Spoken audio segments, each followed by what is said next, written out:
Nagtala Geetanjali metro থেকে 5 मिनिटेर walking ডিস্টেন্সে Rathtala বাজারের উল্টো দিকে রাস্তায় ঢুকে এনএসসি বোস রোড থেকে 2 থেকে 3 মিনিটের ওয়াকিং ডিস্টেন্সে গ্রাউন্ড ফ্লোরে 850 স্কয়ার ফিটের ফ্ল্যাট সিসি কমপ্লিট স্যাংশন সব ব্যাংক থেকে লোন পেয়ে যাবেন।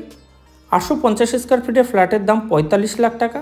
ফ্ল্যাটে থাকছে দুটো বেডরুম, দুটো টয়লেট, একটা ব্যালকনি এবং ওপেন কিচেন কাম ডাইনিং।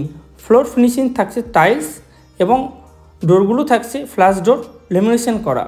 আমি এখন দেখাচ্ছি বেডরুম। বেডরুমের সাথে একটা ব্যালকনি আছে বড়। বেডরুমের সাইজ 10x11। প্রত্যেকটা বেডরুমে দুটো করে জানালা, অ্যালুমিনিয়াম স্লাইডিং বসানো এবং বাথরুমে থাকছে গিজারের কানেকশান, পুরো ফিটিংস লাগানো, একদম রেডি টু মুভ ফ্ল্যাট। প্রত্যেকটা বেডরুমে এসির কানেকশান থাকছে। 45 লাখ টাকা দাম, নেগোশিয়েবল। ধন্যবাদ সবাইকে।